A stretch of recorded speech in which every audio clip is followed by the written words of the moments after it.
एक नहीं बन गया है। इसके पीछे लंबा आंदोलन भी कह सकते हैं या विकास यात्रा कह सकते हैं, क्योंकि इसमें हमें विरासत में जो मिला, यानी हमारे जो नामचीन साहित्यकार हुए हैं, बल्कि मैं यहाँ थोड़ा सा हिंदी लघुकथा से इतर विदेश की, जो विदेश से भी हमें जो इस तरह की रचनाएं मिली हैं, वो उस समय ना तो वरिष्ठ उसे लघुकथा कहते थे और ना ही विदेशों में भी उसे शॉर्ट स्टोरी या लघुकथा या जिस रूप में भी कोई नहीं कहता था। तो आखिर क्या था वो एक ऐसा फॉर्म था जो हर रचनाकार को, आप में से भी बहुत लिखने वाले होंगे, आप लोगों को भी कहीं न कहीं किसी न किसी जगह आके ऐसा अवसर आता है जब हमें एक ऐसे अलग विधा की जरूरत पड़ती है जिसमें हम अपनी बात कह सकें। उसमें आकारगत लघुता प्रमुख होने के कारण हम उसे लघुकथा की श्रेणी में, मतलब हम लिखते हैं चाहे हमें ये मालूम ना भी हो कि हम क्या लिख रहे हैं, ऐसा हुआ है। तो इस तरीके से हमें विरासत में मिली लघुकथा। लेकिन उसके बाद जो उसका आधुनिक स्वरूप, जो हम लेटेस्ट बात करते हैं कि जो आज की लघुकथा है, तो उस वो लघुकथा जब आम आदमी के दुख दर्द से जुड़ी, या ये कह सकते हैं जब हमें या आपको, हम सबको ये लगा, जैसा कि साहित्य की विधाओं में होता है, चाहे वो कविता हो, कहानी हो, जब हमें लगता है कि रचनाकार हमारी बात कह रहा है, या अरे ये तो हमारी ही बात है, और हमें वो आंदोलित करती है, सोचने पे बाध्य करती है, और भी जो भी साहित्य का एक कहना चाहिए कि उद्देश्य है।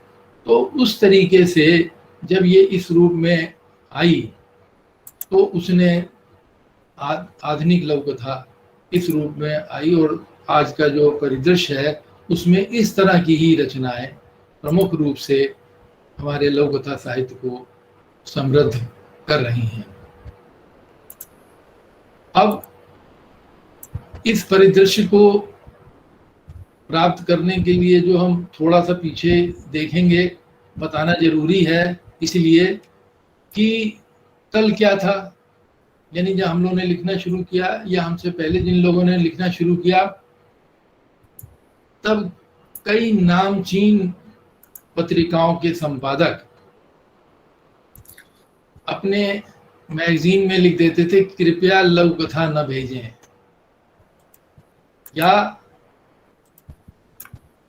और कई ऐसे मंचों पे लघुकथा को स्थान नहीं मिलता था। जो बड़ी बड़ी पत्रिकाएं हैं जैसे साहित्य अकादमी की या और, उनमें भी उस समय लघुकथा को स्थान नहीं मिलता था। लेकिन लघुकथा के रचनाकारों ने नहीं, लघुकथा ने अपनी ताकत का एहसास कराया, और उसके साथ ही वो लघुकथा को छापने पर मजबूर ही नहीं हुए, बल्कि उन्होंने लघुकथा के विशेषांक भी निकाले। आज स्थिति ये है कि पत्र पत्रिकाओं में लघुकथा ससम्मान प्रकाशित हो रही है, और कथा देश जैसी प्रतिष्ठित पत्रिका में पिछले 13 सालों से निरंतर लघुकथा प्रतियोगिता का आयोजन किया जा रहा है, और 13 वर्ष कम नहीं होते। जहां एक जमाना ये था कि स्तरीय पत्रिकाएं लघुकथा को नहीं छापती थीं, वहां पर 13 बार से निरंतर ये क्रम जारी है, और उसके माध्यम से बहुत सशक्त रचनाएं सामने आ रही हैं, और ये सिलसिला आगे भी चल रहा है। अब एक अपनी, चूंकि मैं, मेरे साथी बड़े भाई रामेश्वर काम्बोज, हिमांशु भी उससे जुड़े हुए हैं, हम यहाँ बहुत जरूरी है उसका, भले ही हमें लगे कि हम संपादित कर रहे हैं, हमारी साइट है, लेकिन मैं यहाँ उल्लेख जरूर करना चाहूँगा लघुकथा.com का। सन 2000 से ये साइट प्रकाश में है और इसका निरंतर 2007 से मासिक रूप से ये निरंतर प्रकाशित हो रही है।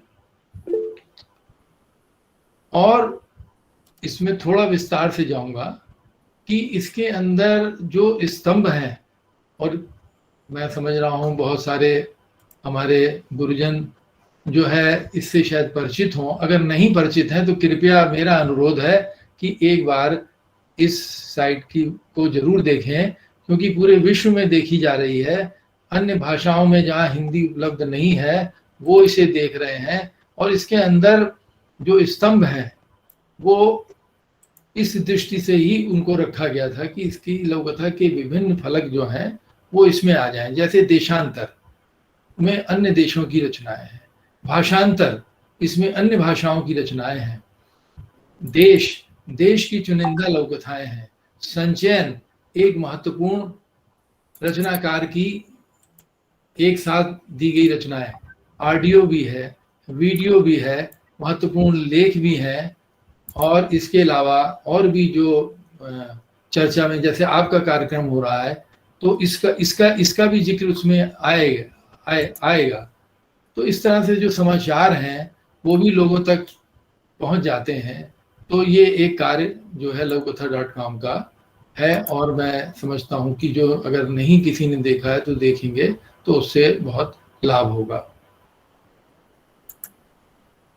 अब जैसे मैंने अभी पहले जिक्र किया कि अभी साहित्य अकादमी के राजभाषा मंच द्वारा भी लघुकथा का पाठ जो पहले नहीं कभी होता था तो वो भी कराया गया। ये भी कहना चाहिए कि इस परिदृश्य का एक महत्वपूर्ण हिस्सा हो गया है कि ये सिलसिला अब चल निकला है। और उससे भी उल्लेखनीय एक और महत्वपूर्ण लघुकथा की चूंकि उपलब्धियां हैं और विषय भी ऐसा है, तो मुझे मतलब ये बताना ही है कि आज तक चैनल एक वार्षिक साहित्य आज तक का आयोजन करता है, जिसमें समस्त विधाओं के जो चुनिंदा लोग हैं उनको वो या विधाओं को वो उसमें आमंत्रित करता है और उसको पूरे चैनल में दिखाते हैं, फिर उसको काफ़ी समय तक ऑनलाइन रहता है। तो उसने भी 2018 में लघुकथा पर एक पूरा सत्र का किया था, जिसमें जो मुख्य वक्ता के रूप में मैं था और गिरीन्द्र नारायण झा जो है वो को स्पीकर के रूप में थे, और उसमें लघुकथाओं का पाठ भी हुआ था और लघुकथा पे बोलने का काफ़ी अवसर भी मिला था। तो ये हो गया। अच्छा, अब आई बात पाठ्यक्रम की। पाठ्यक्रम में आप अनुताप से तो आप लोग परिचित हैं, या अनुताप में तो पढ़ा ही रहे हैं, और उसका बल्कि कई माध्यमों से उसको बाहर भी लोगों ने देखा है, समझा है कि केरला में किस तरीके से क्या हो रहा है। इसके अलावा अब स्नातक स्तर पे भी लघुकथा का समावेश हो गया है, क्योंकि चीज़ें कई हैं। जैसे लघुकथा पे सबसे अधिक शॉर्ट फिल्म्स इस समय लघुकथा पे बन रही हैं। एक तो इसलिए भी है कि शॉर्ट फिल्म्स लघुकथा थोड़ी सहूलियत भी मिलती है उसमें, लेकिन ऐसा नहीं है कि केवल सहूलियत ही वजह है। उनके अंदर जो लघुकथा में तीव्रता है, जो एकदम उसको पाठक को या श्रोता दर्शक को वो अपनी बात बहुत कम समय में कह देती है, तो वो भी एक महत्वपूर्ण इसका एक अंश है। अब इसके अलावा जो अंतर्राज्यीय सम्मेलन जो है पूरे भारत में अलग अलग केंद्रों से, जैसे आपका मंच ये कार्यक्रम आयोजित कर रहा है, इसी प्रकार से पूरे देश में अलग अलग जगह से लघुकथा सम्मेलन आयोजित किए जा रहे हैं, जिससे लघुकथा को एक वर्कशॉप के रूप में लोगों को उसमें शामिल होने का अवसर मिलता है, उससे लाभ भी होता है। और कुछ इस समय कुछ एक समर्पित पत्रिकाएं हैं, लघुकथा कलश हिंदी चेतना, संरचना, अविराम साहित्य की, इनके द्वारा जो है निरंतर स्तरीय लघु कथाओं का प्रकाशन हो रहा है, इसलिए इनको विशेष रूप से मैं इनका उल्लेख कर रहा हूँ। लेकिन वहीं जहाँ पर अभी इतनी सब उपलब्धियों की बात की, तो वहीं सोशल मीडिया पे हम देखते हैं कि विभिन्न ग्रुप्स बने हुए हैं और उसमें बहुत लघु कथा लेखन बहुत धड़ल्ले से हो रहा है, और उसके अंदर जिसे कहना चाहिए कि कुछ इस तरह के भी लिखने वालों की भीड़ उसमें इकट्ठी हुई है जिनको लघु कथा बहुत आसान विधा लगती है और वो उसमें आते हैं। तो उससे क्या होता है कि लघु कथा का जो वास्तविक मूल्य है वो थोड़ा सा कम हो जाता है, यानी अच्छी रचनाएं कभी कभी भीड़ में दब जाती हैं। तो यहाँ ये बहुत जरूरी था भी और है भी कि इस तरह की जो लेखन हो रहा है उस पर थोड़ा सा अंकुश हो। तो सोशल मीडिया पे स्वतंत्र है व्यक्ति डालने के लिए, लेकिन कुछ ग्रुप्स ने अच्छा काम किया है, उन्होंने उसमें शामिल होके थोड़ा सा रचनाओं को अप्रूवल वगैरह करने के दिशा में करने में, तो इस तरह से जो थोड़ा सा एक उसके ऊपर निगरानी वाली बात कह लीजिए या मार्गदर्शन वाली बात कह लीजिए, विनम्रता से कहें तो उससे क्या हो रहा है कि कुछ रचनाएं अलग से निकल के नए लोगों की भी बहुत अच्छी अच्छी रचनाएं प्रतियोगिता के माध्यम से और इस प्रक्रिया के माध्यम से आ रही है। तो लेकिन इस तरह का जो लेखन अभी भी हो रहा है और निरंतर हो रहा है, तो उसमें यानी क्या हो रहा है कि घटनाएं, जिसे हम कह सकते हैं अखबार के समाचार या इस तरह की कुछ भी घटा किसी के साथ, वो कहता है ये तो मेरी आप बीती है, ये तो सच्ची घटना है। तो अब जब वो कहता है ये सच्ची घटना है, तो साहित्य की रचना या विधा वो कैसे बनी? तो घटना हो गई, खबर हो गई, ये हो गई, तो इसको, लेकिन जो लघु कथा का आज जो लघु कथा ने जो स्थान पाया है उसके लिए इस तरह की रचनाएं कहीं से भी नुकसान ही उन्होंने पहुंचाया, लेकिन लाभ नहीं पहुंचाया। तो लेकिन जो रचना घटना को से सृजन की तरफ जाती है, इस तरह की रचनाओं के लिए जो हमारे बहुत से साथी हैं जो लघु कथा में काम कर रहे हैं, उन्होंने बहुत अच्छा लिखा है और बहुत अच्छा मार्गदर्शन दिया। इसी सिलसिले में मैं एक रामेश्वर काम्बोज जी की टिप्पणी है जो मैं समझ रहा हूँ कि वो, क्योंकि मुझे कुछ इस तरह के सवालात मिले हैं अनुताप के माध्यम से, तो यहाँ मैं वो टिप्पणी यहाँ देना चाहूँगा। इस तरह की घटनाओं के संबंध में लिखते हुए रामेश्वर काम्बोज हिमांशु जी कहते हैं, अगर घटनाओं को ही लघु कथा मानने लग जाएं तो पुलिस का रोज नामचा हफ्ते भर में लघु कथा संग्रह में तब्दील हो जाएगा। घटना बहुत ध्यान देने की बात है, मैं इसे आराम से एक एक शब्द पढ़ूंगा क्योंकि मैं खुद इस टिप्पणी से सम्मोहित हूं। घटना एक आधारभूत तथ्य को खुद में छुपाए होती है, जैसे एक प्रस्तर खंड अपने में खूबसूरत मूर्ति समाहित किए हुए होता है। वही तथ्य जब कथ्य का आधार बनता है तो लघु कथा में परिवर्तित हो जाता है।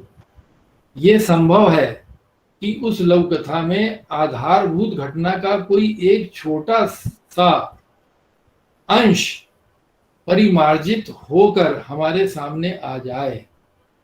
यह अंश उससे उद्भूत होने पर भी उससे एकदम अलग नजर आ सकता है, जैसे प्रस्तर खंड से बनी मूर्ति उस बेडोल पत्थर की सूरत से कहीं मेल नहीं खाती। यह निर्मिति ज्यों की त्यों घटना न होकर एक अलग, एक पुनर्गठित स्वरूप है जो मूल घटना या उत्प्रेरक घटना से कोसों दूर है। यह भी संभव है कि कई घटनाएं, कुछ संवाद परस्पर अनुरूप होते हुए पूरक रूप में जुड़कर किसी एक बिंदु पर केंद्रित हो गए हों। एक मुख्य कथा बिंदु बन गए हों। यही बात विचार सरणी को लेकर भी है। कोरा विचार लोककथा नहीं, पूरा विचार लोककथा नहीं, किसी बात को सार रूप में लिख देना लोककथा नहीं। विचार तो वह धुरी है जिस पर वह कथा घूमती है। विचार किसी क्षण विशेष से उपजा वह स्रोत है जिसकी विरल धारा उन किनारों की कोई बात कहती हो जिन्हें छू कर वह कुछ अपनापन महसूस करती है।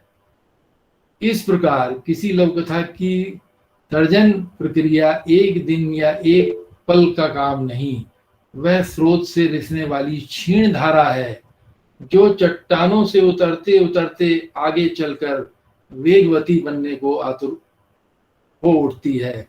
यहाँ मैं एक बात ये कहना चाहता हूँ कि किसी लोककथा को परिपक्व होने में कई महीने भी लग सकते हैं।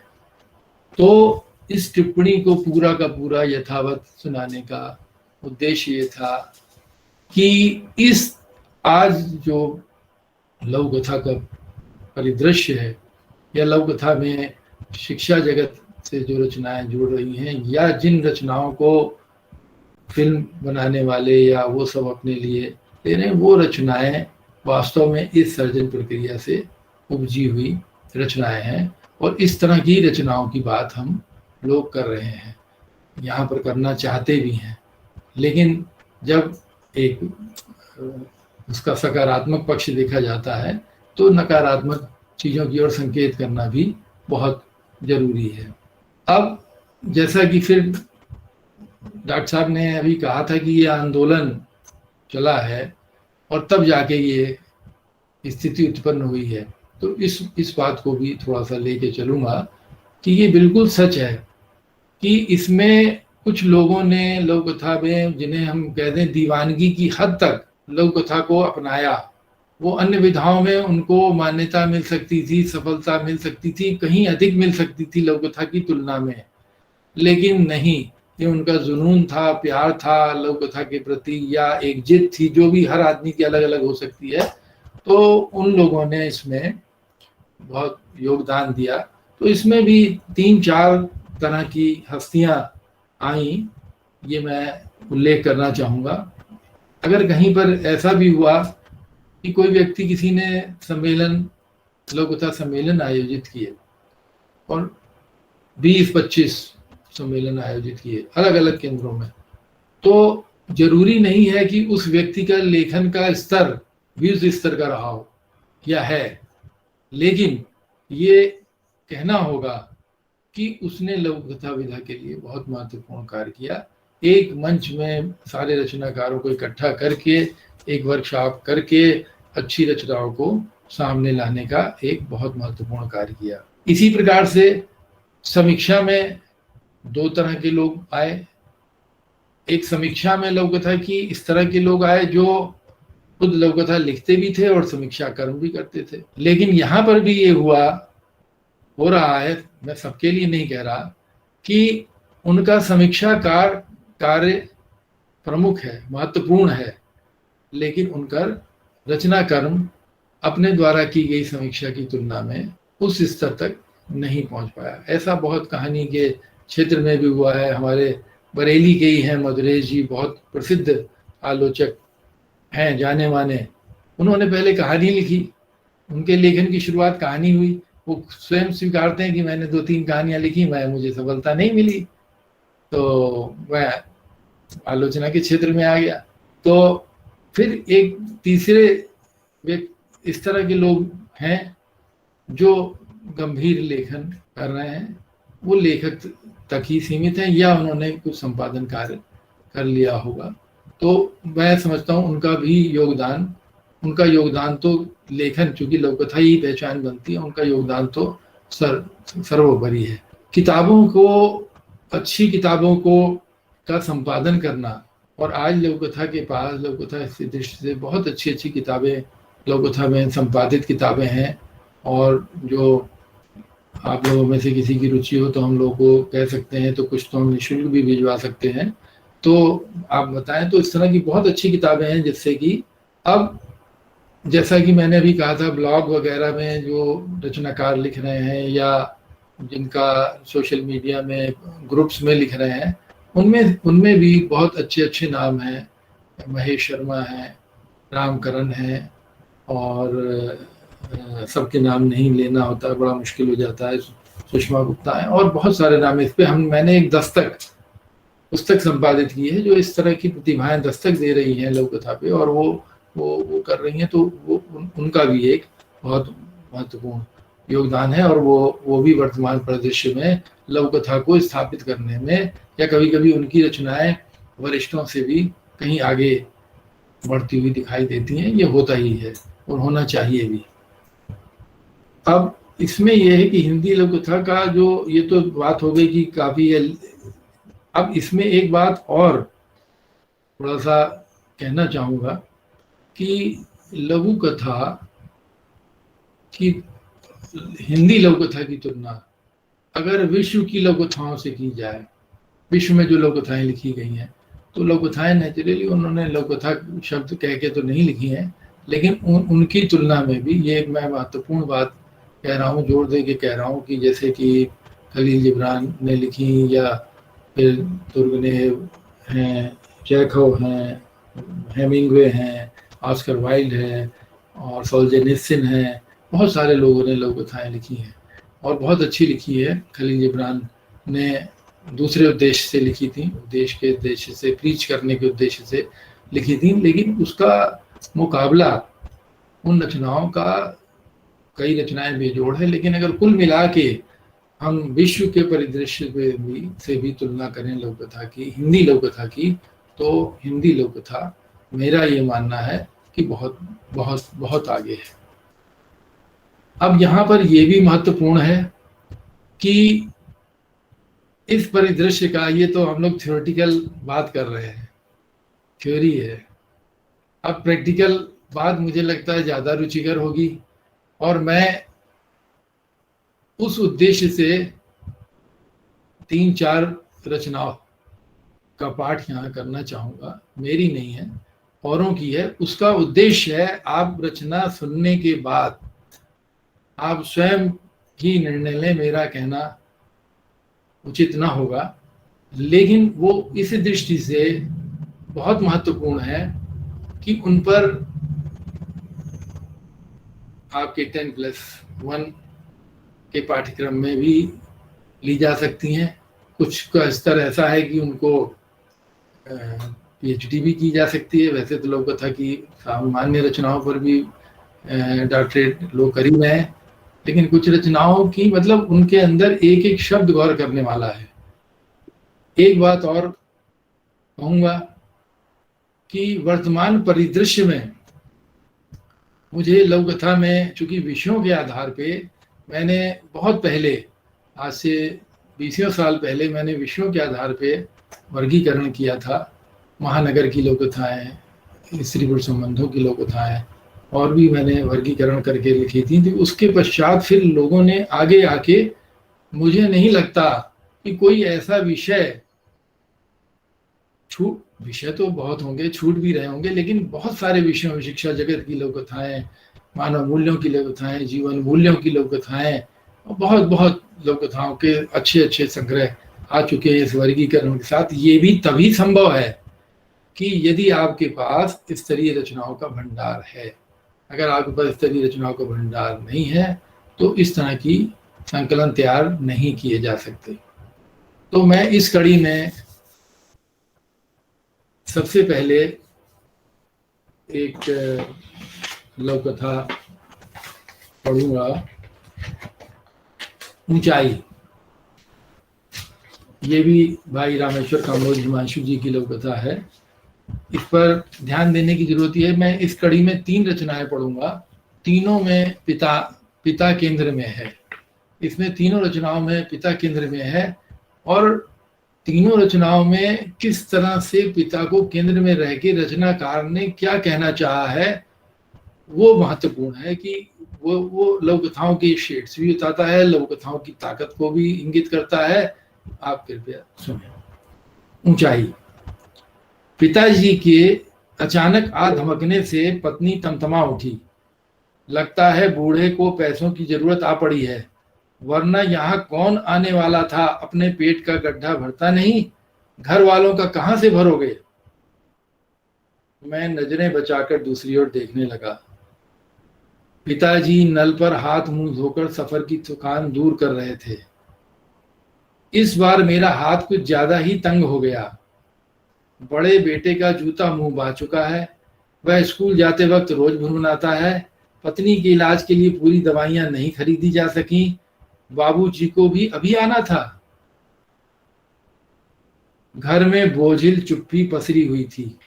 खाना खा चुकने पर पिताजी ने मुझे पास बैठने का इशारा किया। मैं शंकित था कि कोई आर्थिक समस्या लेकर आए होंगे। पिताजी कुर्सी पर उकड़ू बैठ गए, एकदम बेफिक्र। सुनो, कहकर उन्होंने मेरा ध्यान अपनी ओर खींचा। मैं सांस रोककर उनके मुंह की ओर देखने लगा। रोम रोम कान बनकर अगला वाक्य सुनने के लिए चौकन्ना था। वे बोले, खेती के काम में घड़ी भर की फुर्सत नहीं मिलती। इस वक्त काम का जोर है। रात की गाड़ी से वापस जाऊंगा। 3 महीने से तुम्हारी कोई चिट्ठी तक नहीं मिली। जब तुम परेशान होते हो तभी ऐसा करते हो।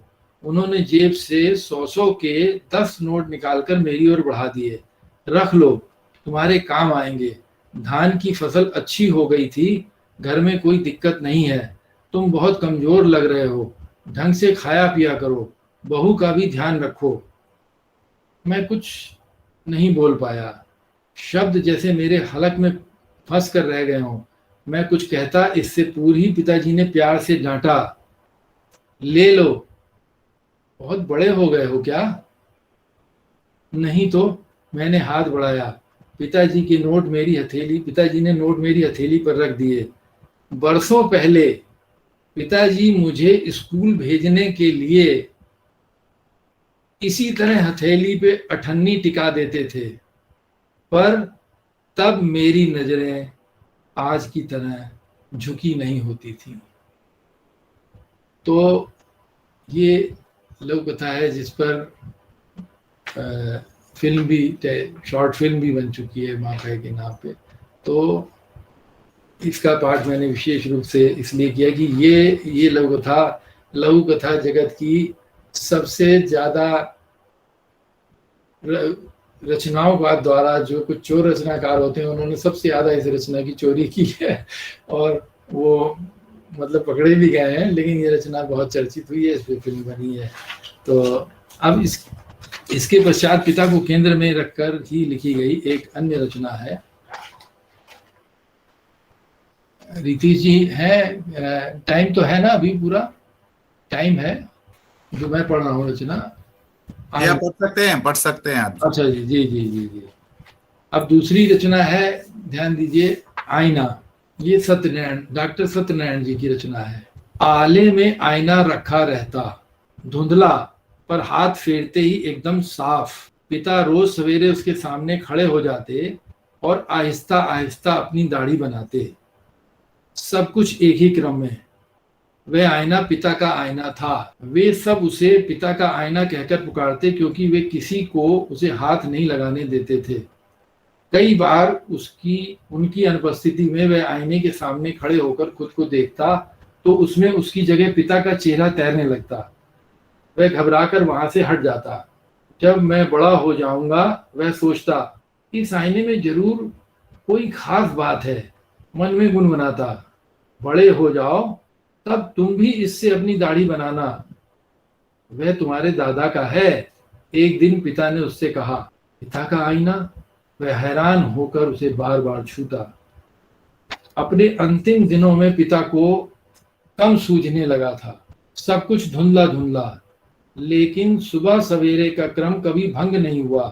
वह निश्चित समय आईने के सामने जाकर खड़े हो जाते, उसे अपनी बंडी से रगड़कर साफ करते और ब्रश से झाग उपजाकर धीरे धीरे दाढ़ी बनाते।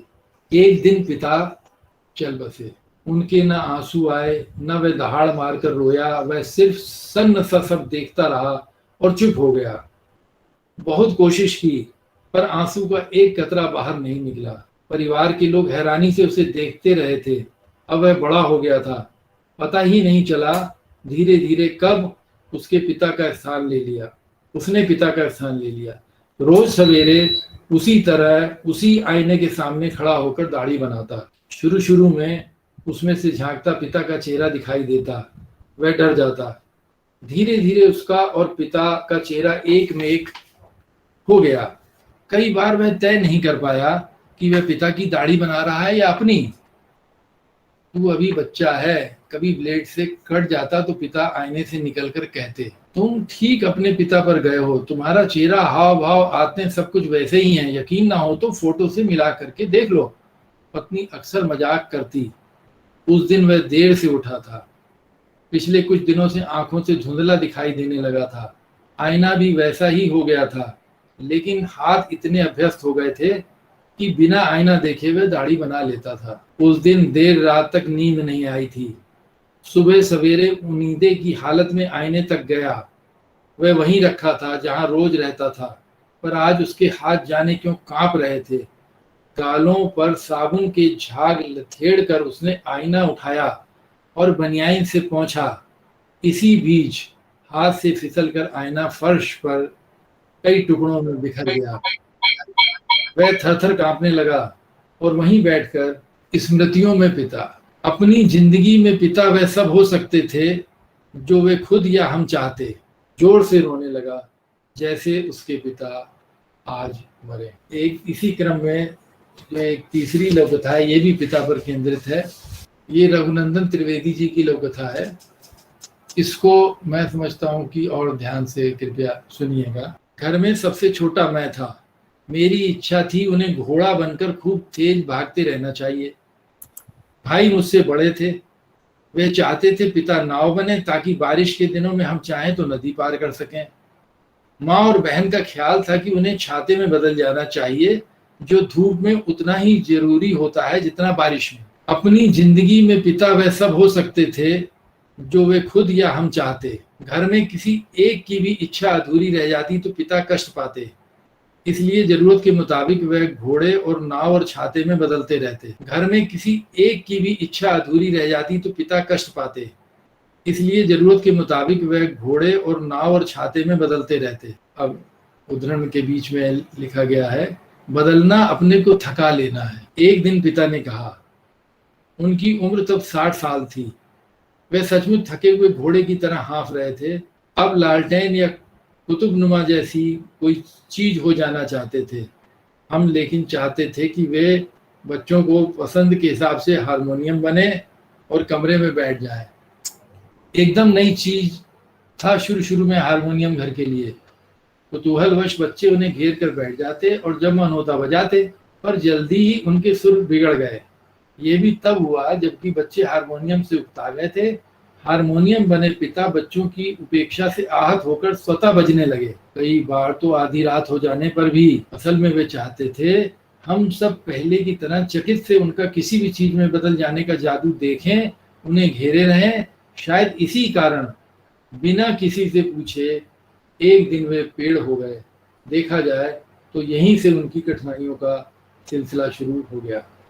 पेड़ में तब्दील होकर घर में जहाँ बैठते वहीं धस जाते। कभी भाई के कमरे में, कभी मेरे कमरे में। बार बार उन्हें उखाड़कर दूसरी जगह ले जाना पड़ता, जो एक मुश्किल काम था। इसलिए एक दिन हमने उनसे प्रार्थना की कि वे पेड़ के सिवाय कुछ और हो जाए। पेड़ होकर पिता खुद कष्ट पा रहे थे, क्योंकि उखाड़ते वक्त न चाहते हुए भी जरा सी बेरहमी हो जाती। पिता के जड़ों के टूटने से उनका शरीर थरथर कांपता। हमारी बात मानते हुए वे फिर से पिता बने, मगर उनके शरीर का कंपन यथावत था। डॉक्टर के मुताबिक इस बीमारी का नाम पार्किंसन था और ये लाइलाज थी। लेकिन डॉक्टर को पता नहीं था कि पिताजी खुद को बदलने का जादू जानते हैं। वह एक पर्ची पर कुछ दवाइयों के नाम लिखकर घर से अभी गया ही था कि पिता के चेहरे पर मुस्कुराहट आई। बेशक वे कमजोर हो चुके थे, मगर इतने भी नहीं कि एक बार और न बदल सकें। उनका चेहरा लाल था, हाथ पैर कांप रहे थे। वे बदलने की कोशिश कर रहे थे। इस कोशिश में 3-4 मिनट लगे। इन 3-4 मिनटों में ही शरीर की पूरी ताकत लगाकर वे एक तस्वीर में तब्दील हुए। और मेरे कमरे में टीवी की दाईं ओर जहाँ दीवार खाली थी टंग गए। तो ये 3 पिता पर केंद्रित रचनाएं थी। और मैं जो अभी कह रहा था कि मुझे लघु कथा के वर्तमान परिदृश्य में एक विषय की लघु कथाओं का भाव दिखता है, वो है प्रेम संबंधों की लघु, प्रेम की लघु कथाओं को मुझे अकाल विश्व परिदृश्य पे भी निगाह डालें तो खलील जिब्रान ने 1-2 रचनाएं लिखी, उस पर नहीं, लेकिन इस दृष्टि से भी लघु कथा समृद्ध हो रही है। आप सबका बहुत बहुत धन्यवाद जो आपने इतने ध्यान से सुना और मुझको इतना समय दिया, मुझे बहुत अच्छा लगा।